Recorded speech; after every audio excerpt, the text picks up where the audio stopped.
الحمدللہ رب العالمین الصلاۃ والسلام علی رسولہ الکریم وعلی آلہ واصحابہ اجمعین اما بعد فاعوذ باللہ من الشیطان الرجیم بسم اللہ الرحمن الرحیم شروع کرتی ہوں اللہ رب العالمین کے نام کے ساتھ جو بڑا مہربان اور رحم فرمانے والا ہے۔ محترم و معزز سامعین کرام، السلام علیکم ورحمۃ اللہ وبرکاتہ۔ سیرت سیریز کی 5th کلاس میں ہم آج دیکھیں گے کہ نبی کریم صلی اللہ علیہ وسلم کی مدینہ میں تشریف آوری کے بعد وہاں کے حالات کیسے پیش آئے، نبی کریم صلی اللہ علیہ وسلم نے وہاں کے حالات کو کیسے کنٹرول کیا، اور وہاں دین اسلام کے فروغ کے لیے اور معاشرتی احکامات کے نفاذ کے لیے آپ صلی اللہ علیہ وسلم نے کیا کیا کام انجام دیے، اس کی تفصیلات آج ہم جانیں گے۔ پچھلی کلاس میں ہم نے بڑی تفصیل کے ساتھ دیکھا تھا کہ نبی کریم صلی اللہ علیہ وسلم اللہ رب العالمین کے حکم کے ذریعے ہی مکے سے نکل کر مدینے کی طرف تشریف آوری ہوئی، جسے ہجرت کے ساتھ ہی آپ صلی اللہ علیہ وسلم نے وہاں ایک نئی ریاست کی تشکیل دی۔ سامعین اکرام، حضور کریم صلی اللہ علیہ وسلم کے ہجرت کے ساتھ ہی 13 سال کی مسلسل کوشش محنت جو مکے کے دور میں چل رہی تھی اس کا اختتام ہوا۔ اب تحریک اسلامی کا دوسرا دور کا آغاز ہوتا ہے، جسے مدنی دور کے نام سے یاد کیا جاتا ہے۔ سامعین اکرام، آپ صلی اللہ علیہ وسلم ہجرت کر کے مدینہ تشریف لائے تھے، اور مدینے کا پہلا نام یثرب کے نام سے اسے جانا جاتا تھا، بولا جاتا تھا اور سمجھا جاتا تھا۔ سامعین اکرام، ہجرت رسول کے بعد یہی یثرب کا نام مدینۃ النبی پڑ گیا، یعنی نبی کا شہر۔ سن ہجری کا آغاز بھی اسی ہجرت واقعہ کے ساتھ رونما ہوتا ہے اور عمل میں آتا ہے، اور ہجرت کی جو تاریخیں متعین کی جاتی ہیں اسی ہجرت واقعہ ہی کے ذریعے سے اسے متعین کی جاتی ہیں۔ سامعین اکرام،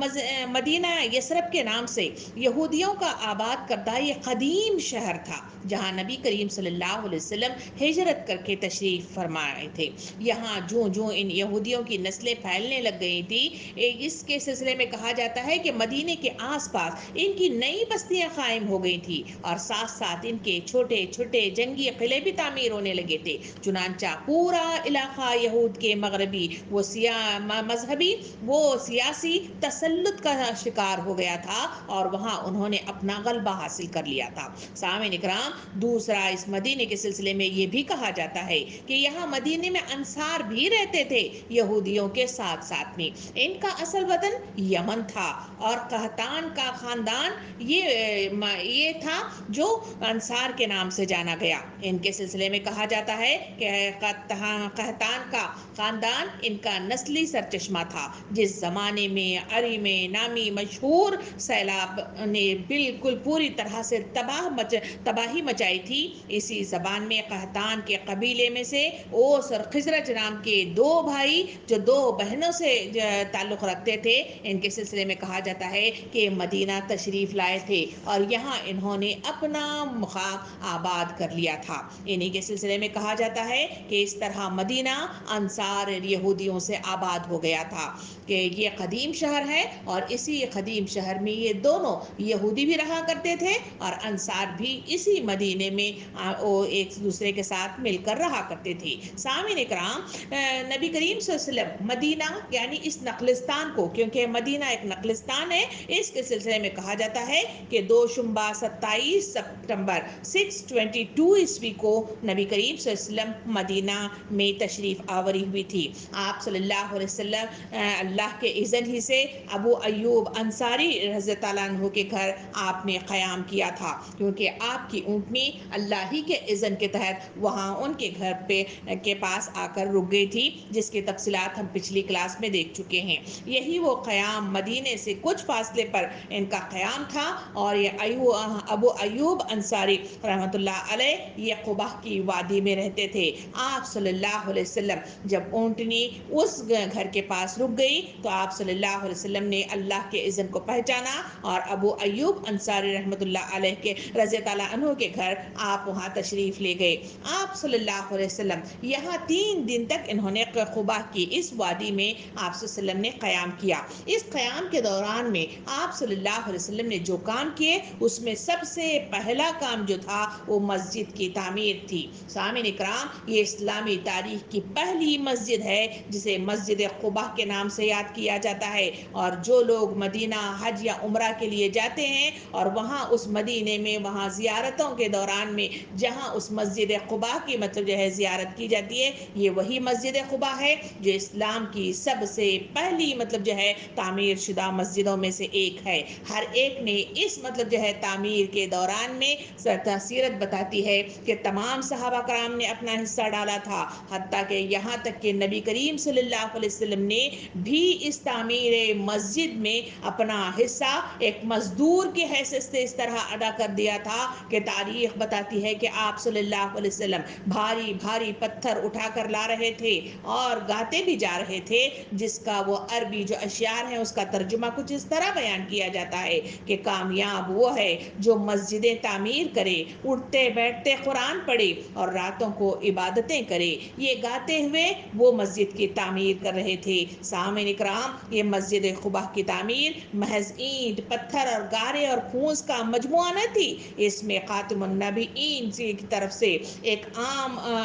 جو انسان مسلمان بھی ہے اس نے بھی اس میں بہترین جذبات کے ساتھ اپنا حصہ ڈالا تھا، اور وہ صرف اور صرف ان کے جذبات خالص تقوی اور اسلام کا قیام تھا. اسی لیے اس مسجد کی شان میں قرآن مجید میں آتا ہے لِمَسْجِدٍ أَسَّسٌ عَلَى التَّقْوَىٰ، یعنی ایک ایسی مسجد ہے کہ اس کی بنیاد تقوی پر استوار کی گئی ہے. سامعین اکرام، اس کے بعد آپ صلی اللہ علیہ وسلم 3 دن قیام کے بعد قباء کی وادی سے آپ مدینے کی طرف روانہ ہوئے. جمعہ کا دن تھا، صبح کا وقت تھا. آپ صلی اللہ علیہ وسلم قباء کی وادی سے مدینہ کی طرف روانہ ہو گئے، کیونکہ مدینہ والے آپ صلی اللہ علیہ وسلم کا بے چینی سے اور بے قراری سے انتظار کر رہے تھے. آپ دوپہر کے وقت اصحاب رعنو کے وادی میں رکے اور وہاں پہ خزرجی قبیلے یعنی بنی سالم کے لوگ آپ صلی اللہ علیہ وسلم کے منتظر ہی تھے. آپ صلی اللہ علیہ وسلم نے وہاں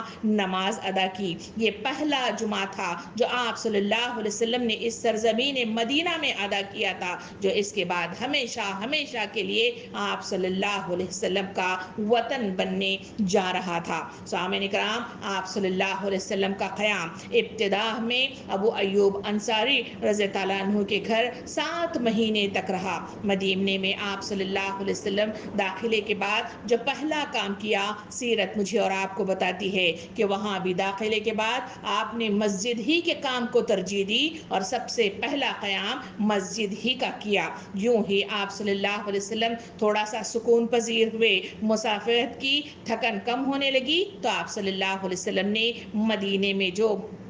داخل ہوئے تھے وہاں آپ نے مسجد کی تعمیر کے لیے جگہ دیکھی. جو جگہ دیکھی گئی تھی اس کے سلسلے میں کہا جاتا ہے کہ وہ یتیم بچوں کی جگہ تھی. سہیل اور سہل کے نام سے یہ دونوں جانے جاتے تھے اور دونوں دار اسلام میں داخل ہو گئے تھے. تاریخ بتاتی ہے کہ آپ صلی اللہ علیہ وسلم نے ان سے رابطہ کیا کیونکہ یہ حضرت اسد رضی اللہ عنہ کی تولید سے تھے. اس کی جگہ کو آپ صلی اللہ علیہ وسلم نے پسند کیا اور اس جگہ کو خریدنے میں ابو ایوب انصاری رضی اللہ عنہ کے ذریعے سے اس زمین کو خریدا گیا اور وہاں مسجد کی تعمیر شروع ہو گئی. اور جیسے ہی مسجد جسے مسجد نبوی کے نام سے جانا جاتا ہے، یہ دوسری اسلامی تاریخ کی مسجد ہے جو آج بھی مسجد نبوی کے نام سے جانی پہچانی جاتی ہے اور بڑے حصے پر یہ پھیلی ہوئی مجھے اور آپ کو نظر آتی ہے. اور اسی مسجد کے ایک حصے میں حضور کریم صلی اللہ علیہ وسلم کا روضہ بھی موجود ہے. سامعین اکرام، یہ مسجد جس کی تعمیر مدینہ میں مسجد نبوی کے نام سے تعمیر کی گئی تھی، یہ مسجد صرف عبادت گاہ نہیں تھی بلکہ اسلامی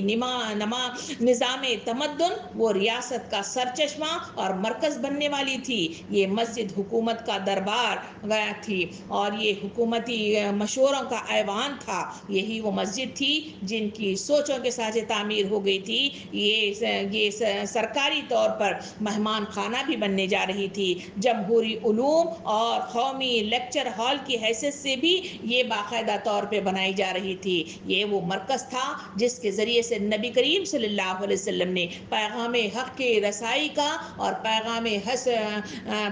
حق کی اشاعت کا کام بہترین انداز میں یہاں سے آپ صلی اللہ علیہ وسلم نے وہاں سے شروعات کی تھی۔ سامعین اکرام، مسجد کی تعمیر میں سب نے مل کر اس میں اپنا کردار ادا کیا تھا۔ زمین کو صاف کیا گیا تھا کیونکہ مختلف قسم کے جو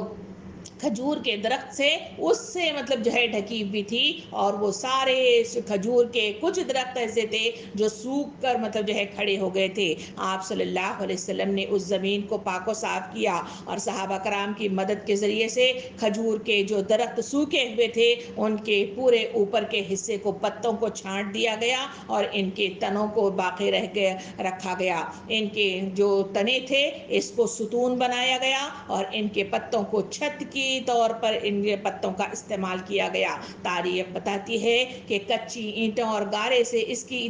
دیواریں تعمیر کی گئیں اور زمین یوں ہی کچی چھوڑ دی گئی، مگر اس کے بعد بتایا جاتا ہے کہ وہاں بارشیں ہوئی، بارش کے نتیجے میں کیچڑ مطلب جو ہے ہونے لگا اور پوری زمین کچی ہونے لگی۔ نماز کے لیے جمع ہونا، نماز کی ادائیگی کرنا مشکل ہونے لگا۔ تو تاریخ بتاتی ہے کہ آپ صلی اللہ علیہ وسلم نے اس کچے فرش پر کنکریوں کو بچھا دیا اور وہاں اس پانی بھرے، اس کیچڑ بھرے ماحول کو وہاں صاف کر دیا گیا۔ سامعین اکرام، تاریخ بتاتی ہے کہ مسجد کے قریب ہی 2 کوٹریاں تعمیر کی گئیں جسے حجرے کے نام سے یاد کیا جاتا ہے۔ ان کی تعمیر کے بعد آپ صلی اللہ علیہ وسلم نے ابو ایوب انصاری کے گھر، جہاں 7 مہینے تک قیام کیا تھا، اپنے خاندان کو ان کوٹریوں یعنی حجروں کی تعمیر کے بعد آپ صلی اللہ علیہ وسلم نے مکے میں آپ کے جو خاندان تھے ان کو آپ صلی اللہ علیہ وسلم حضرت زید رضی اللہ عنہ کے ذریعے سے انہیں بلوا لیا۔ ایک حجرہ حضرت سودا رضی اللہ عنہ کے لیے مختص کر دیا گیا اور ایک حجرہ حضرت عائشہ رضی اللہ عنہ کے لیے مختص کر دیا گیا۔ اس طرح آپ صلی اللہ علیہ وسلم کا خاندان مدینے میں آباد ہو گیا۔ آپ صلی اللہ علیہ وسلم نے اس تعمیری کام کے درمیان میں صحابہ کرام کو مختلف انداز سے خطاب کیا تھا اور مختلف انداز سے ان کے اندر انقلابی جوش کو پیدا کیا تھا۔ آئیے ان 2 خطابات کی طرف نظر ثانی کرتے ہوئے چلے۔ آپ صلی اللہ علیہ وسلم نے پہلا خطاب اس مسجد کی تعمیر کے آغاز پر کیا تھا۔ آپ صلی اللہ علیہ وسلم نے حمد و ثنا کی۔ حمد و ثنا کے بعد آپ نے لوگوں کو یوں مخاطب کیا تھا کہ لوگوں، اپنی جانوں کے لیے وقت پر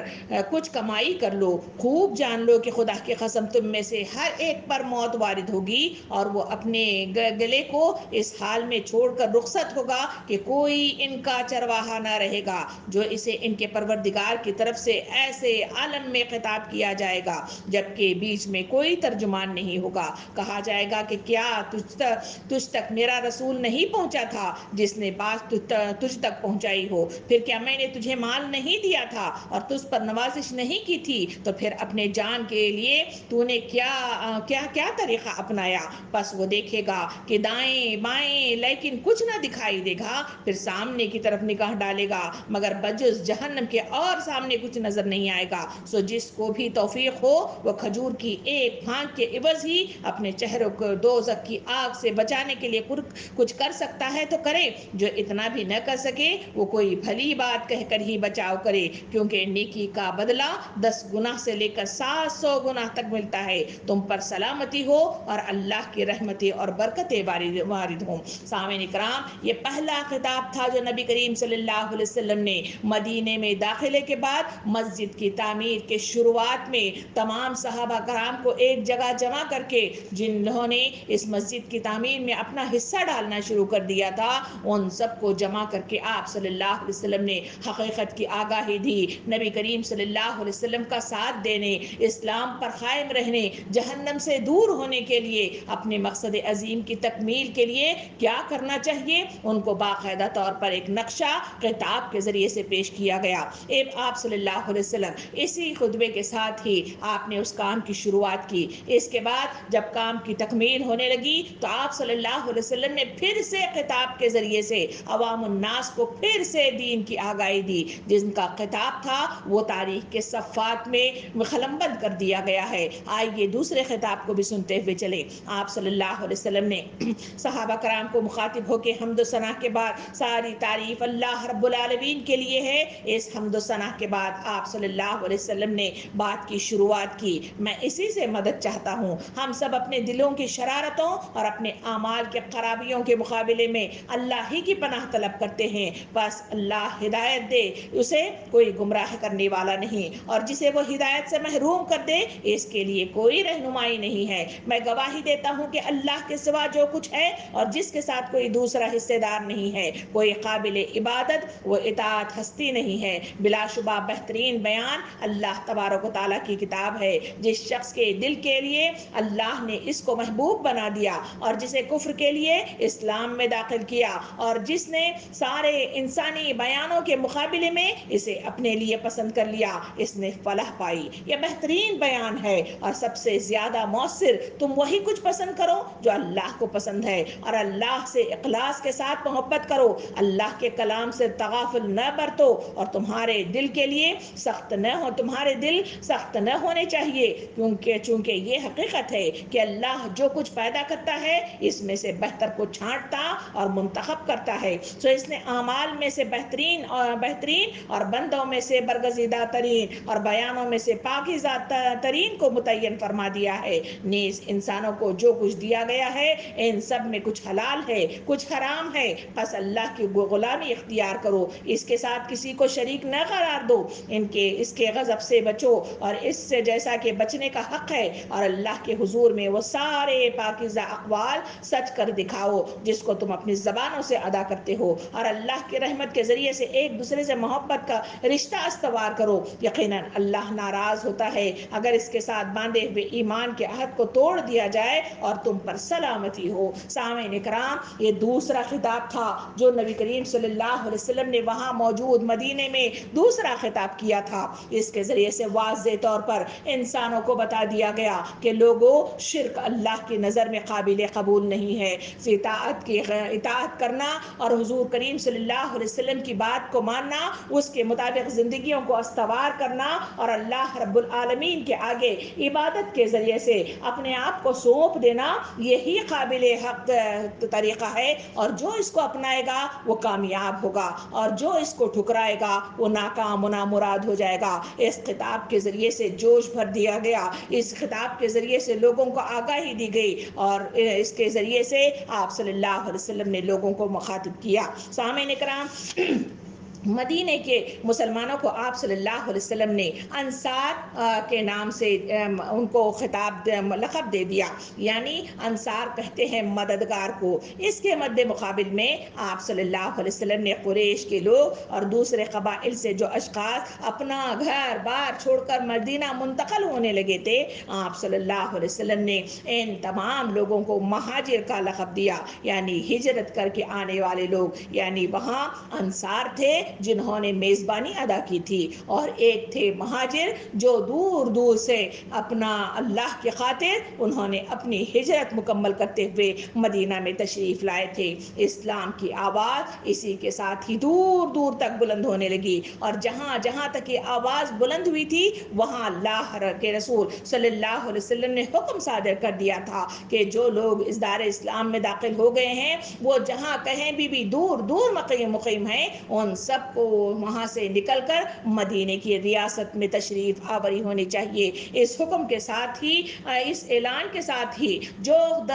لوگ دور دور جگہوں سے قبیلے کے قبیلے اور قافلے کے قافلے مدینہ تشریف لانے لگے۔ اس ہجرت کے ساتھ ہی مدینے کے معاشرے کے اندر، یعنی سوسائٹی میں سب سے بڑا مسئلہ جو وہاں پہ پیش آ رہا تھا وہ سینکڑوں کی تعداد میں مہاجرین کی وہ جو ہے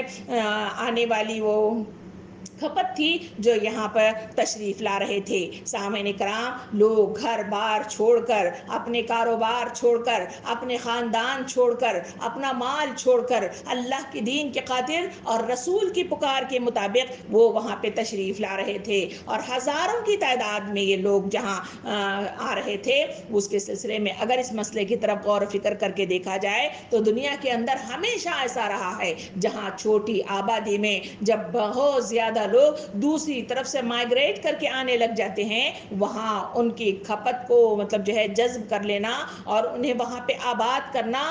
ہر ملکوں کا، ہر قبیلے کا، ہر بستی کا، ہر سوسائٹی کا یہ مسئلہ رہا ہے۔ اس وقت بھی نبی کریم صلی اللہ علیہ وسلم کے اس مدینے کی ہجرت کے اعلان کے ساتھ ہی جو مسئلہ پیش آیا تھا، وہ جو مدینے کی آبادی تھی وہ چند ہزار کی آبادی تھی رکھنے والی ایک متوسط مطلب جو ہے بستی تھی، جو ہزاروں کی تعداد میں، سینکڑوں کی تعداد میں مہاجرین کو جذب کرنا تھا۔ تو ایسے ماحول میں مدینے کے اس معاشرے کے درمیان میں اللہ کے رسول صلی اللہ علیہ وسلم نے باقاعدہ طور پر صدر ریاست محمد صلی اللہ علیہ وسلم نے جس کمال حکمت کے ساتھ اس مسئلے کو حل کیا تھا، تاریخ کے صفحات اش اش کر کے رہ جاتے ہیں، اور آج تک کوئی ایسا مطلب جو ہے لوگوں کو جذب کرنے کی جو مطلب جو ہے پلاننگ کی گئی تھی، وہ آج دنیا کے کسی کونے میں بھی کہیں بھی ایسا عمل دیکھا نہیں گیا ہے۔ تاریخ کے صفحات بتاتے ہیں کہ اس کی مثال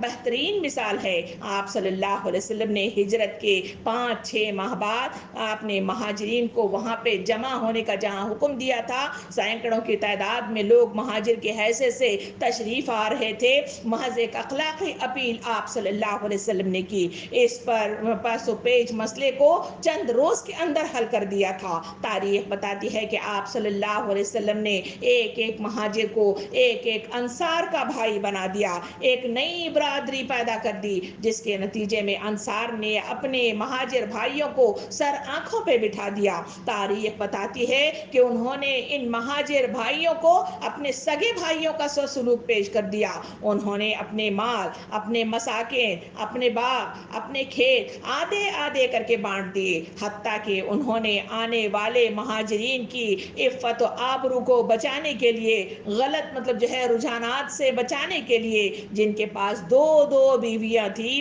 انہوں نے اپنی ایک بیوی کو طلاق دے کر ان کے حوالے پہ کرنے کی انہوں نے پیشکش رکھی تھی۔ سامعین اکرام، اس طرح اس نظام کو قائم کر دیا گیا، اور اس طرح مہاجرین نے باقاعدہ طور پر انصار کے بھائی بن گئے، اور ان کے بھائی بن کر وہاں ان کے ساتھ انہوں نے قیام کیا، اور جو مسئلہ پیش آ رہا تھا کہ بڑی اس کھپت کو کس طرح سے جذب کیا جائے، بآسانی 2-4 دنوں کے اندر اس مسئلے کو حل کر دیا گیا۔ اور انصار کا حال یہ تھا کہ جہاں انہوں نے اپنا سب کچھ مال انہوں نے مہاجرین کے حوالے کر دیا تھا، اور مطلب جو ہے مہاجرین کی خودداری کا یہ حال تھا کہ وہ انصار سے تقاضا کر رہے تھے، بھائی آپ اس حد تک نہ جائیے، ہمیں شرم سی محسوس ہوتی ہے، ہمیں بازار اور کھیت کا راستہ بتائیے، ہم تجارت یا مزدوری کر کے اپنا پیٹ پال لیں گے۔ مگر انصار نے کھلے دل کے ساتھ، کھلے ہاتھوں کے ساتھ ان مہاجرین کو اپنے ہاتھوں ہاتھ لیا، اپنے گلے لگایا، اپنے گھروں میں جگہ دی، اپنے کاروبار میں جگہ دی، اور انہیں اوپر اٹھنے میں اور اپنے حالات کو سدھار میں انہوں نے ایثار و قربانی کی بہترین مثال دی۔ سامعین اکرام، دوسری طرف آپ صلی اللہ علیہ وسلم نے اپنے آپ کو اور اپنے اہل خاندان کو اس طرح سے انہوں نے الگ رکھا، اور آپ صلی اللہ علیہ وسلم نے حضرت علی رضی اللہ عنہ کا ہاتھ پکڑ کر کہا کہ یہ میرا بھائی ہے، اور آپ نے حضرت حمزہ رضی اللہ عنہ کو حضرت زید رضی اللہ عنہ کا بھائی بنا دیا۔ سامعین اکرام، اس طرح اس مسئلے کو حل کر دیا گیا۔ آپ صلی اللہ علیہ وسلم نے آنے والے مہاجرین کے لیے جگہ بنائی، اور ایثار و قربانی کے ذریعے سے ایک بڑے مسئلے کا حل تلاش کر لیا۔ اب دوسرا کام آپ صلی اللہ علیہ وسلم جہاں مدینے میں آپ کی تشریف آوری تھی، آپ نے دوسرا کام یہ کیا کہ وہاں موجود آپ کا دوسرا عنصر یہودی تھا، کیونکہ جہاں وہ مکے میں رہ رہے تھے اور جہاں آپ نے دعوت حق کا اعلان کیا تھا، وہاں آپ کے ساتھ کفار و مشرکین تھے جو آپ کے مخالف کی حیثیت سے وہ ابھر کر آئے تھے، اور آپ صلی اللہ علیہ وسلم کی ہر طرح سے مخالفت کی تھی، ظلم ستم کے دروازے کھول دیے تھے۔ مدینے میں آپ صلی اللہ علیہ وسلم کی تشریف آوری ہوئی، جہاں انصار سرکار نے کھلے ہاتھوں کے ساتھ نبی کریم صلی اللہ علیہ وسلم اور ہجرت کر کے آنے والے تمام مہاجرین کو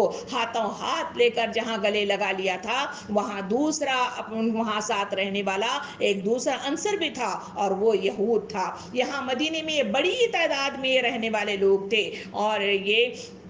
دولت مند لوگوں میں سے مانے جاتے تھے، اور مدینے کے باشندوں پر بڑا اثر و رسوخ رکھتے تھے، کیونکہ یہ اہل کتاب تھے، خدا اور رسول کو ماننے والے تھے۔ ان سے بہت زیادہ ان کی یہودی میں بہت زیادہ راہب لوگ، بہت زیادہ علماء کرام لوگ تھے، اور کہا جاتا ہے کہ یہ پڑھے لکھے لوگ تھے، بہت زیادہ سیولائزڈ قسم کی یہ مطلب جو ہے اپنی لائف رکھتے تھے۔ یہ لوگ بہت مہذب طریقے سے اپنی زندگیوں کی گزر بسر کیا کرتے تھے۔ سامعین کرام، ان کے درمیان میں ہوا یہ تھا کہ یہ جو یہودی ساتھ میں رہ رہے تھے، ان کے درمیان میں یہ نبی کریم صلی اللہ علیہ وسلم کو ماننے کے لیے، ایکسپٹ کرنے کے لیے تیار نہیں تھے۔ پہلا مطلب جو ہے ان کا ریزن یہ تھا کہ آپ صلی اللہ علیہ وسلم جب مدینہ میں تشریف آوری ہوئی تو وہاں ایک شخص تھا جسے عبداللہ بن ابی کے نام سے جانا جاتا تھا۔ آپ صلی اللہ علیہ وسلم کی آمد سے پہلے تمام مطلب جو ہے وہاں کے رہنے والے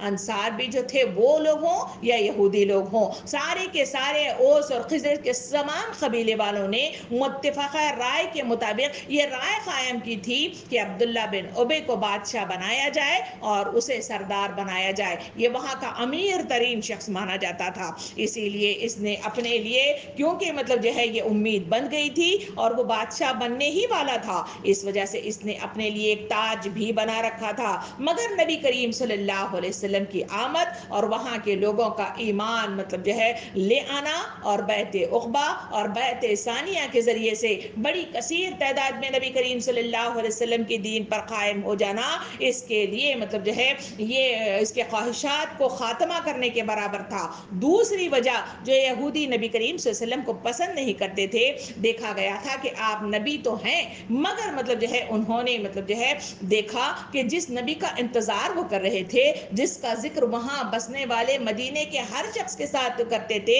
کہ ہمارا ایک نبی آنے والا ہے اور وہ نبی ہمیں تمام مشکلات سے نجات دے دے گا اور ہمارے لیے آسانیاں فراہم کر دے گا، اس کا نام تک جانتے تھے، کیونکہ ان کے پاس کتابیں تھے، صحیفے تھے، تورات تھی، بائبل تھا، ان تمام مطلب اس کے ساتھ اس کو وہ جانتے تھے۔ مگر نبی کریم صلی اللہ علیہ وسلم کو جب انہوں نے قریب سے دیکھا، انہوں نے جانا، اسے پرکھا، تو ان کو محسوس ہوا کہ یہ جو نبی ہے ان کے اپنے خاندان سے اس کا تعلق نہیں ہے، بلکہ اس کا تعلق تو بنو اسماعیلیہ سے ہے، یعنی اس کی بنیاد پر انہوں نے نبی کریم صلی اللہ علیہ وسلم کے ساتھ حسد کا شکار ہو گئے، اور حسد اور بغض اور جلن کا مطلب شکار ہوتے ہوئے آپ صلی اللہ علیہ وسلم کی مخالف پارٹی کی حیثیت سے منظر عام پر آئے۔ سامعین اکرام، یہ یہودی احساس برتری کا شکار ہو گئے تھے، کیونکہ وہ سمجھتے تھے کہ ہمارے پاس ہی علم ہے، ہماری پاس کتابیں ہیں، اور ہم بنی اسرائیل یعنی ہمارے پاس ایک لمبے عرصے سے نبوت کا سلسلہ ہمارے ہی خاندانوں میں آتا رہا ہے، تو یہ کون ہے جو ہمارے پاس نبوت کا دعویٰ کر رہا ہے اور وہ کسی اور خاندان سے ہے؟ اسی حسد اور بغض اور جلن کی بنا پر آپ یہودیوں نے نبی کریم صلی اللہ علیہ وسلم کا ساتھ دینے کے مقابلے میں مخالف پارٹی بننا گوارا کر لیا۔ سامعین کرام، یہ یہودی جہاں احساس برتری کا شکار ہو گئے تھے، وہاں مکاری اور عیاری کا مزاج بھی ان مخالفانہ سرگرمیوں میں ہمیں دکھائی دیتا ہے۔ سامعین کرام، آپ صلی اللہ علیہ وسلم کو مکے میں کافروں سے مقابلہ کرنا آرائی ہوا تھی، مگر یہاں مدینے میں آپ کو ان یہودیوں کے درمیان میں آپ نے منافقت کی، وہ مطلب جو ہے سابقہ آپ صلی اللہ علیہ وسلم کو پیش آیا، جو بظاہر تو مطلب جو ہے چہرے پر وہ مطلب جو ہے چہرہ چڑھا لیتے، سامنے تو آپ صلی اللہ علیہ وسلم کا ساتھی بننے کا تقاضا کرتے، مگر ان کے دل کے بغض اور حسد کی بنا پر وہ اندر مخالفت مطلب جو ہے کر رہے تھے، اور ایسے لوگوں سے آپ صلی اللہ علیہ وسلم کا سابقہ پیش آیا۔ آپ صلی اللہ علیہ وسلم نے مسجد کے تعمیر کے بعد دوسرا کام جو کیا، ان یہودیوں کے درمیان میں یہ چاہتے تھے کہ یہاں اس مکے کی وادی کے اندر پرامن مطلب جو ہے فضا برقرار رہے، اس وجہ سے آپ نے ان یہودیوں کے ساتھ باقاعدہ طور پر ایک معاہدہ کر لیا۔ اس معاہدے کی تفصیلات یہ تھی کہ اس نبی کریم صلی اللہ علیہ وسلم نے ان تمام قبائل کو ایک جگہ جمع کیا اور باقاعدہ طور پر آپ صلی اللہ علیہ وسلم نے معاہدہ کیا۔ معاہدے کی شقیں نمبر 1 یہ تھی کہ لکھا گیا کہ مدینے کے منظم ہونے والے معاشرے میں خدا کی حاکمیت اور اس کے قانون کو اساسی اہمیت حاصل ہوگی۔ یہ پہلی دستور کی پہلی شق رکھی گئی، اور دوسری شق بتائی گئی کہ سیاسی، قانونی، عدالتی لحاظ سے آخری اختیار یعنی اتھارٹی محمد صلی اللہ علیہ وسلم کی ہوگی۔ اور تیسری شق لکھی گئی کہ یہودیوں کو اپنے مذہب پر چلنے کی پوری آزادی ہوگی۔ اور اس کے بعد والی چوتھی شق رکھی گئی کہ مسلمان اور یہودی صلاح و صفائی اور امن کے ساتھ ایک دوسرے کے ساتھ اسی مدینے کی وادی میں وہ قیام کریں گے۔ اور آخری اور پانچویں شقیں لکھی گئی کہ مدینے پر کسی دشمن نے اگر حملہ کر دیا تو اس وقت یہ دونوں فریق یہودی اور پھر مسلمان ایک ساتھ جٹ کر ان کا مقابلہ کریں گے، اور اس مقابلہ آرائی کے ذریعے سے مدینے میں امن فضا کو برقرار رکھنے میں ایک دوسرے کا تعاون پیش کریں گے۔ یہ تھا وہ معاہدہ جس کے ذریعے سے نبی کریم صلی اللہ علیہ وسلم نے اطراف میں رہنے والے تمام قبائل کو انہوں نے باقاعدہ طور پر معاہدے کے ذریعے سے انہیں قید کر دیا گیا۔ سامعین کرام، یہ یہود اس معاہدے پر سوچ رہے تھے کہ جو یہ 5 شقیں تھی اس پر انہوں نے دستخط کیے، انہوں نے حامی بھری، تو اس سوچ کے ساتھ وہ کر رہے تھے کہ اجڑے پچھڑے لوگ جو سینکڑوں کی تعداد میں الگ الگ اطراف میں رہنے والے تمام لوگ مسلمان ہو کر بڑی تعداد میں جہاں مدینے کی طرف تشریف لا رہے ہیں، ان کو ہم اپنے بھاڑے کی بھیڑیاں بنا کر رکھ دیں گے۔ اس آمد پر انہوں نے مسلمانوں کے ساتھ بغیر لمبی چوڑی مخالفت کے اس معاہدے کو انہوں نے لکھا پڑھائی کے ساتھ حامی بھری، اور اس حامی کے ساتھ اس معاہدے کو استوار کر دیا۔ سامعین کرام، اس سیاسی تنظیم کو انہوں نے گوارا کر لیا جو مدینے میں قیام کی جا رہی تھی، اور ان کا اندازہ تھا کہ یہ سیاسی طاقت جو اپنی کونپلیں نکال رہی ہے یہ تو بس ہمارے جیب ہی میں ہے، سینکڑوں کی تعداد میں آنے والے سارے لوگوں کو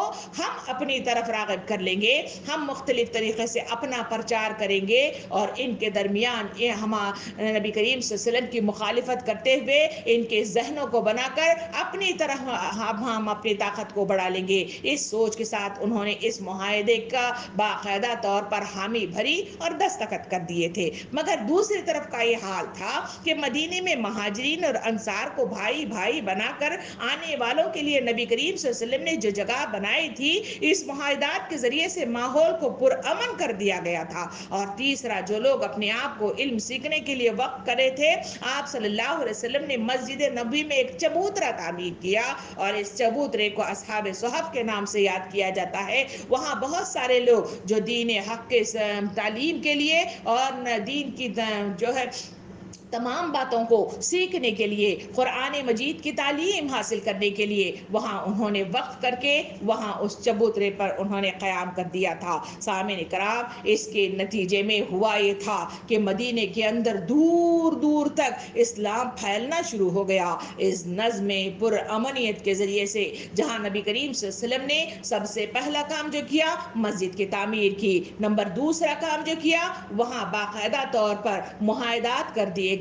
اور وہاں امن کو، وہاں پورے ماحول کو سکون پذیر کر دیا گیا۔ تیسرا کام، آپ نے علم حاصل کرنے والے لوگوں کو ایک جا کر کے وہاں تعلیم حق کی تعلیمات دی جانے لگی، اس علم کے ذریعے سے پرچار ہونے لگا، اشاعت دین ہونے لگا۔ اسی کے نتیجے میں لوگ مدینے کے سلسلے میں کہا جاتا ہے کہ وہاں جو لوگ باقی ماندہ تھے وہ سارے کے سارے جوگ در جوگدار اسلام میں داخل ہو گئے، اور یہود جو اپنی چالیں چلنے کے لیے سوچ رہے تھے اور انہوں نے سمجھ لیا تھا کہ یہ جو کونپلیں پھٹ رہی ہیں اور یہ سیاسی ریاست تشکیل پا رہی ہے وہ چند دنوں کی ہے، اس کا خاتمہ ہو جائے گا، مگر نبی کریم صلی اللہ علیہ وسلم کی قیادت نے دیکھ لیا کہ آہستہ آہستہ یہ انقلابی مزاج کی ریاست پروان چڑھنے لگ گئی ہے، یہ ریاست اپنے وجود میں قلعے کی مانند مضبوط نظر آ رہی ہے اور بڑی جو حصے پہ اپنا قیام کر رہی ہے۔ اور اس کے نتیجے میں یہودیوں کو اندازہ ہو گیا کہ ریاست ریاست کے بنانے میں دستوری معاہدہ جہاں کیا گیا تھا، یہ ان کے ہاتھوں کے کٹ پتلی نہیں بن سکتا، بلکہ خود اس کے کٹ پتلی بنتے چلے جا رہے ہیں، کیونکہ ہوا یہ تھا کہ جہاں جس سوچ کے ساتھ وہ چال بازی اور سازشی ذہنیت کے ساتھ داخل اسلام ہوئے تھے، انہوں نے دیکھا یہودیوں نے اپنے آدمیوں کے درمیان میں، اپنے قبیلوں کے درمیان میں دیکھا کہ بڑی تعداد میں لوگ، بڑے علم رکھنے والے علماء کرام نبی کریم صلی اللہ علیہ وسلم کے حکم کے آگے، ان کی مطلب جو ہے دور اندیشی کے آگے اور ان کے پیغام حق کے آگے اپنا در تسلیم خم کر دیا تھا۔ اس میں ان کے بڑے بڑے علماء کرام دار اسلام میں داخل ہو گئے تھے۔ تاریخ کے صفحات بتاتے ہیں کہ ابو القیس بن ابی انس کے سلسلے میں کہا جاتا ہے کہ اس وقت کے بڑے عالم تھے۔ جب نبی کریم صلی اللہ علیہ وسلم کے ساتھ انہوں نے کلام کیا اور وہاں نبی کریم صلی اللہ علیہ وسلم کے ساتھ قرآن مجید کو پڑھا، نبی کریم صلی اللہ علیہ وسلم کے ساتھ گفتگو کی، اور اس کے بعد وہ دائر اسلام میں داخل ہو گئے اور ان کا سینہ اسلام کے لیے، حق کے لیے کھل گیا۔ پھر یہودیوں نے دیکھا ان کے درمیان ایک بڑے مطلب جو ہے عالم اور بھی ایک تھے جن کا نام تھا عبداللہ بن سلام۔ ان کے سلسلے میں کہا جاتا ہے کہ نبی کریم صلی اللہ علیہ وسلم کے پاس سے تشریف لے آئے اور نبی کریم صلی اللہ علیہ وسلم سے گفتگو کرنے کے بعد وہ کہنے لگے کہ میں آپ پر ایمان لاتا ہوں۔ اس وقت نبی کریم صلی اللہ علیہ وسلم ان کی چال بازیاں دیکھ رہے تھے کہ یہودی بڑے مطلب چال باز ہیں، تو اس وقت نبی کریم صلی اللہ علیہ وسلم نے ان کو پرکھنے کے لیے ان کی ملاقات یہودیوں کے دوسرے لوگوں سے کی۔ وہاں انہوں نے ان کے سلسلے میں غلط بیانی کی۔ اس وقت حضرت عبداللہ بن سلام نے وہاں تمام لوگوں کے سامنے ظاہر ہو کر باقاعدہ طور پر یہ اعلان کر دیا کہ میں اللہ کے رسول محمد صلی اللہ علیہ وسلم پر ایمان لے آتا ہوں، اشہد ان لا الہ الا اللہ و اشہد ان محمد رسول اللہ۔ اس کلمے کے اقرار کے ساتھ ہی انہوں نے یہ بھی اعلان کر دیا کہ میرا قبیلہ اور میرا مطلب جو ہے پورا خاندان سب کا سب دائر اسلام میں داخل ہو گیا ہے، اور ہم سب نے اللہ کے نبی صلی اللہ علیہ وسلم کے ہاتھ پر بیعت کی ہے۔ تو جب یہودیوں نے دیکھا کہ اتنے بڑے بڑے علماء کرام نبی کریم صلی اللہ علیہ وسلم کی اس دعوت پر لبیک کہتے ہوئے وہ مضبوطی کے ساتھ مطلب جو ہے دائر اسلام میں داخل ہو رہے ہیں، اور ان کی یہ سازشی دماغی جو کوششیں تھی وہ تمام مطلب جو ہے گرتی پڑتی چلی جا رہی ہیں اور کامیاب نہیں ہو رہی ہے، یہ اسلام کی کومپل مضبوط درخت کی شکل اختیار کر رہی ہے۔ اس وقت انہوں نے محسوس کیا کہ ان کا سارا بازار تقدس اجھڑنے والا ہے اور ان کے باڑے کی بھیڑیں ایک ایک کر کے ہاتھ سے نکل جانے والی ہیں۔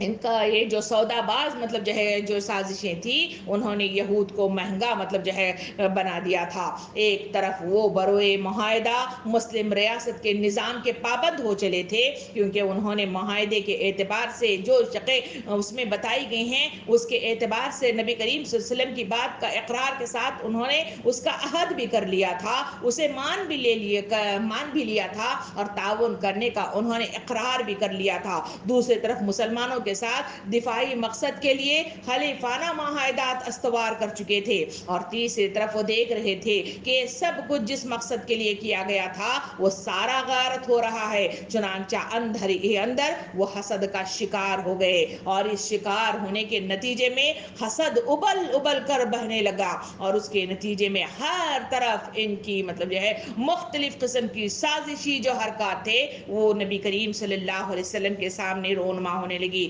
تاریخ کے صفحات بتاتے ہیں کہ جب انہوں نے دیکھا کہ نبی کریم صلی اللہ علیہ وسلم کا عروج ہے، اسلام کا عروج ہے، اسلام کا غلبہ ہے، اور انہی کی بات سارے معاشرے کے اندر چلتی جا رہی ہے، تو اس کے نتیجے میں یہودیوں نے اپنی سازشی کوششوں کے نتیجے میں مختلف حرکات سر انجام دیے۔ انہوں نے سب سے پہلے تو نبی کریم صلی اللہ علیہ وسلم پر مختلف قسم کے القابات سے نوازتے رہے، مختلف قسم کی چال بازیں مطلب جو ہے کرتے رہے، مختلف لوگوں کے ذریعے سے شوشے چھوڑتے رہے، مختلف قسم کے سوالات انہوں نے نبی کریم صلی اللہ علیہ وسلم کے پاس کیے، اور ان تمام کے ذریعے سے نبی کریم صلی اللہ علیہ وسلم کو مختلف قسم سے پریشان کرنا اور جوابات کی شکل میں لوگوں کے درمیان خلجان کا پیدا کرنا، یعنی مختلف لوگوں کو شکوک و شبہات پیدا کرنے کی حتی الامکان کوشش اس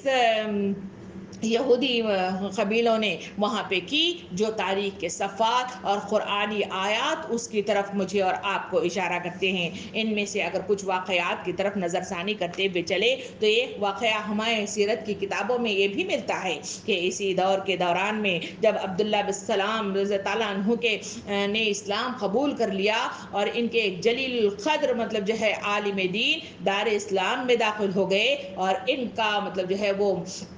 حصہ خالی ہو گیا، تو انہوں نے جو کام کیا کہ ایک اجتماع میں نبی کریم صلی اللہ علیہ وسلم کے پاس پہنچے اور انہوں نے سوالات کرنے لگے۔ تمام لوگوں کا مجموعہ وہاں موجود تھا اور آپ صلی اللہ علیہ وسلم نے انہوں جو سوال کیا وہ سوال یہ تھا کہ قلب کو جب اللہ رب العالمین نے پیدا کیا ہے تو آخر آپ صلی اللہ علیہ وسلم ہمیں بتائیے کہ اللہ تعالیٰ کو کس نے پیدا کیا ہے۔ وہاں لوگوں کے دلوں میں شکوک پیدا کرنا اور اس کے ذریعے سے اسلام سے دوری مطلب جو ہے پیدا کرنے میں آسانی پیدا ہونا، اسی وجہ سے اسی قسم کے ذہن ٹیڑھ لے کر انہوں نے اس سوال کو سامنے رکھا اور وہاں موجود تمام لوگوں نے اس کے سوال کے سلسلے میں وہ سوچنے لگے کہ واقعی انسان کو تو اللہ نے بنایا ہے، تو اللہ کو کس نے بنایا ہے؟ نبی کریم صلی اللہ علیہ وسلم نے صبر و تحمل کے ساتھ ان کے سوال کو سنا اور وہاں فوراً آپ صلی اللہ علیہ وسلم نے سورہ اخلاص مطلب جو ہے پڑھ دی، جس کا ترجمہ تھا کہو محمد صلی اللہ علیہ وسلم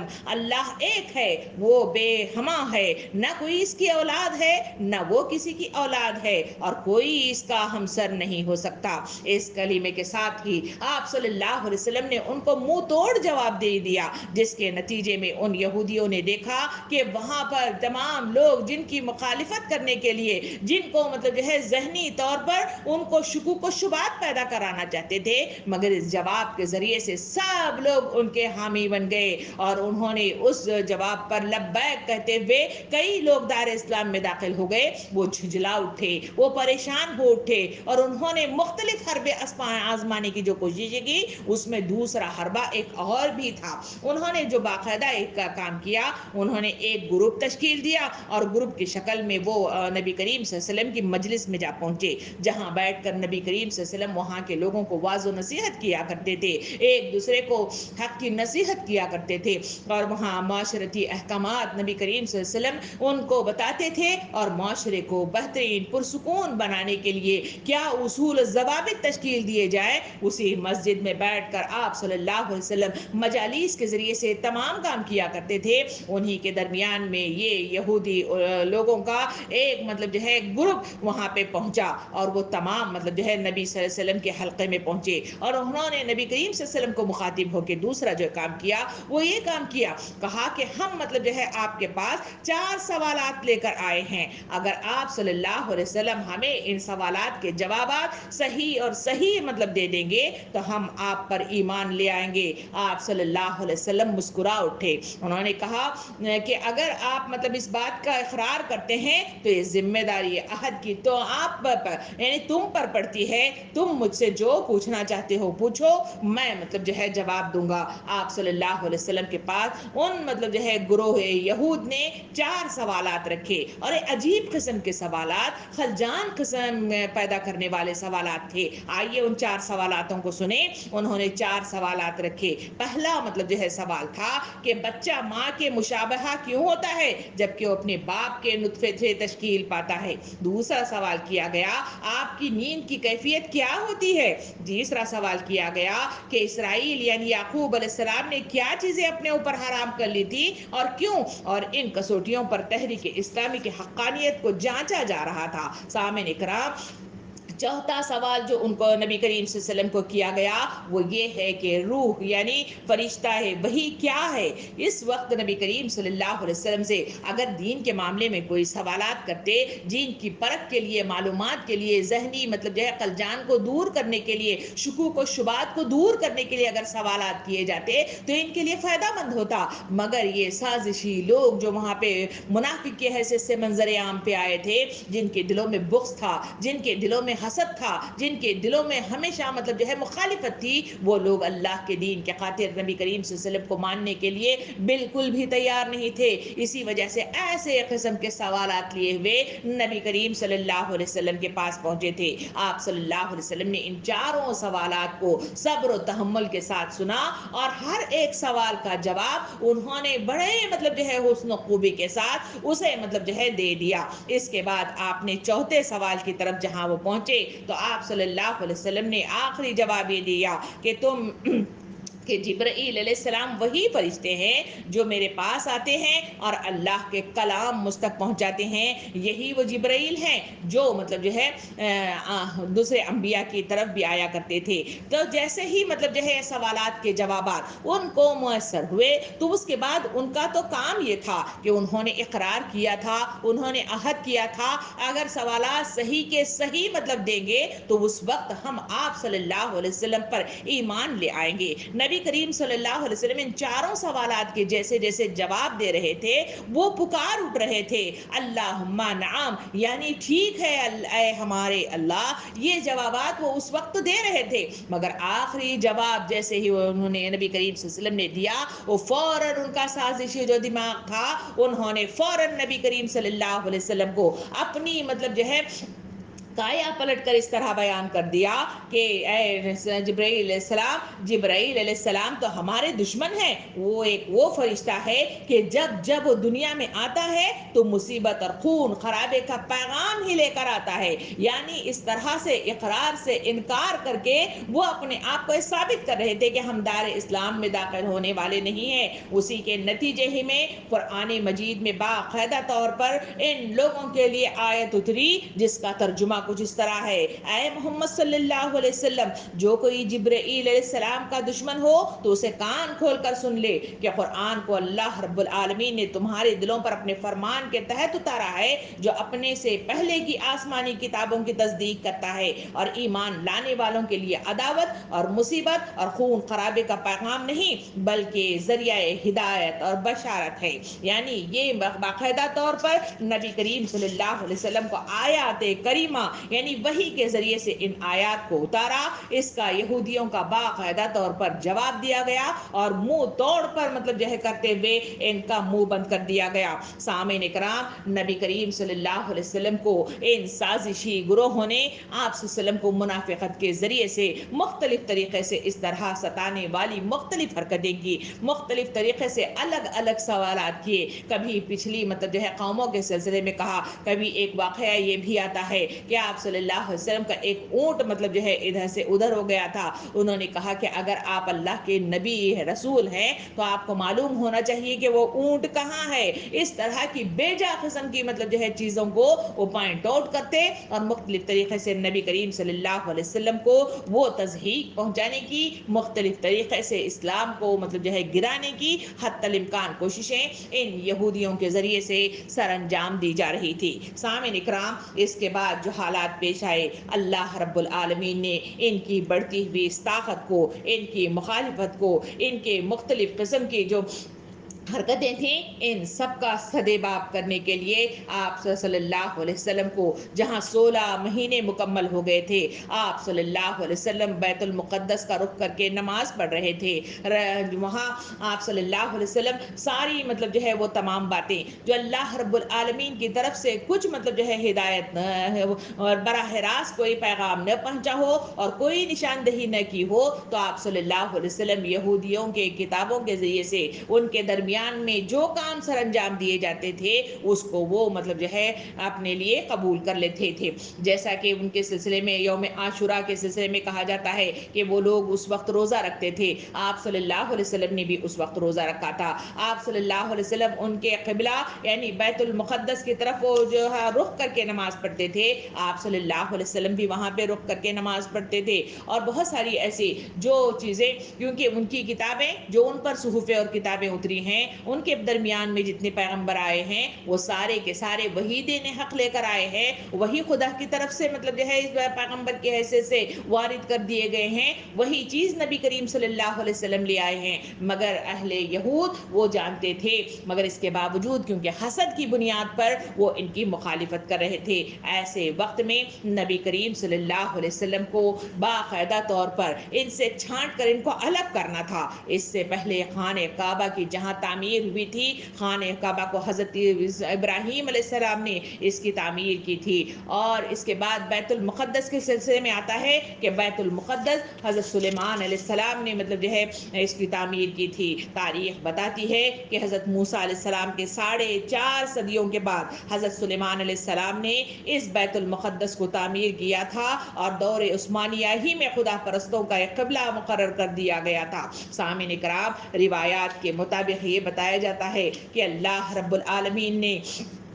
پہلی مطلب جو ہے تحویل کعبہ کی جو ممانعت پیش کی تھی، اور اس کے ذریعے سے خانہ کعبہ سے نکل کر بیت المقدس کو مطلب جو ہے قبلہ بنانا تھا، اس وقت عربیت کے بتوں کو توڑ ڈالا گیا تھا، کیونکہ اس وقت عرب لوگ اپنی مقامی دائرے سے باہر کسی چیز کی نظر ماننے کے لیے تیار نہیں تھے۔ اب بیت المقدس سے خانہ کعبہ کی طرف رخ گھمانے کا وقت آ پہنچا تھا۔ اسرائیلیت کا بت توڑ کر مطلب جو ہے ان کو الگ کرنا مقصود تھا، اور ان کو باقاعدہ طور پر اللہ کے آگے سربسجود ہونے کی اطاعت شدہ زندگی بسر کرنے پر مجبور کرنا چاہا تھا۔ تو اس وجہ سے رجب یا شعبان مطلب جو ہے دو الگ الگ رائے مطلب جو ہے آتی ہے کہ 2 ہجری کا واقعہ ہے کہ وہاں نبی کریم صلی اللہ علیہ وسلم کو جہاں نماز ظہر ادا کی جا رہی تھی، آپ صلی اللہ علیہ وسلم کو وحی کے ذریعے سے ان کو حکم دیا گیا کہ خانہ کعبہ کو مطلب جو ہے چینج کر دیا جائے۔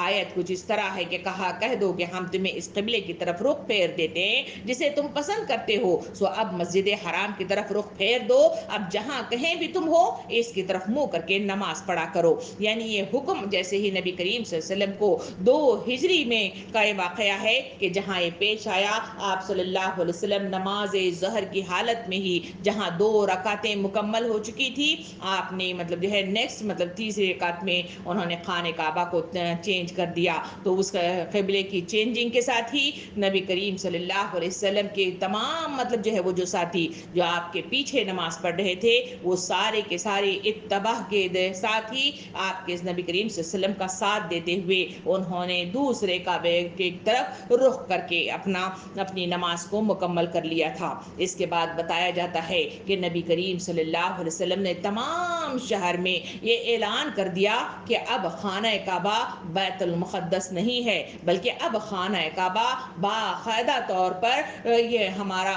کعبۃ اللہ ہے، جسے حضرت ابراہیم علیہ السلام نے تعمیر کیا ہے، اور وہی حق کی بنیاد پر وہ پہلا گھر تھا جو اس دنیا میں تعمیر کیا گیا تھا۔ سامعین اکرام، اس کے ساتھ ہی جیسے ہی یہ اعلان ہوا، تمام یہودی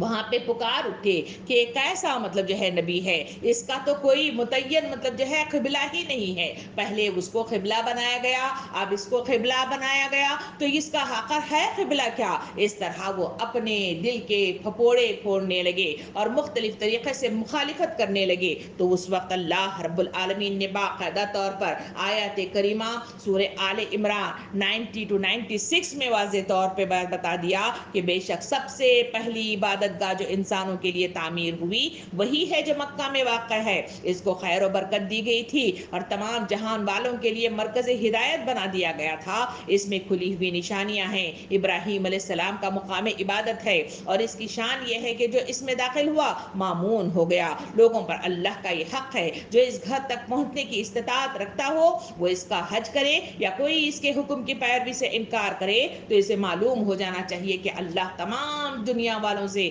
بے نیاز ہے۔ یعنی ان آیات کریمہ کے ساتھ ہی ان یہودیوں کو پیغام دے دیا گیا کہ یہ وہی گھر ہے جو حضرت ابراہیم علیہ السلام نے حضرت موسیٰ علیہ السلام سے 8-9 صدیوں قبل اس خانہ کعبہ کی تعمیر کی تھی۔ اس کا تقدس وہی ہے جو ہزارہا سالوں سے اس کا رہا ہے۔ اس کے ساتھ ہی لوگوں نے دیکھ لیا کہ وہاں اس خانہ کعبہ کی تبدیلی کے ساتھ ہی مسلمان بھی اس کی اتباع کر رہے ہیں۔ یہودیوں کو کو غصہ آنے لگا اور اس غصے کے نتیجے میں انہوں نے باقاعدہ طور پر اپنے دل کے پھپولے پھوڑنے لگے، مختلف طریقے سے مخالفت کرنے لگے اور باقاعدہ طور پر کھل کر ان کی مخالفت سامنے آئی، اور اس طرح لوگوں نے دیکھ لیا کہ یہی وہ یہودی ہیں جو نبی کا مطلب جو ہے انتظار کرتے رہے، مگر نبی آیا تو ساتھ دینے کے لیے تیار نہیں ہے، اور اس طرح ان کی چال بازیاں، ان کی سازشی دماغ سب لوگوں کے سامنے آتی چلی گئی۔ سامعین کرام، یہ ہے وہ تاریخ مدینہ جو ابتدا میں نبی کریم صلی اللہ علیہ وسلم کے آتے ہی جو حالات پیش آئے اس کی تفصیلات یہ ہیں۔ انشاءاللہ کل والی کلاس میں مزید تفصیلات ہم جاننے کی کوشش کریں گے۔ اللہ رب العالمین سے دعا ہے کہ مجھے اور آپ کو حق کو سمجھنے میں، جس طرح دین حق کو سمجھنے کے لیے صحابہ کرام نے طریقہ اپنایا تھا، ہمیں بھی ویسا ہی طریقہ اپنانے والے بنائے، اور ہمیں بھی نبی کریم صلی اللہ علیہ وسلم کی اتباع کرنے والے، اطاعت کے آرے سرب سجود ہونے والے، اور اس اطاعت کے لیے اپنی جانوں کو، مالوں کو قربان کرنے والے، اور اس سارے قربانی کا بہترین مطلب جو ہے حصہ فراہم کرنے والے مجھے اور آپ کو بنائے۔ آمین۔ وآخر دعوانا ان الحمدللہ رب العالمین۔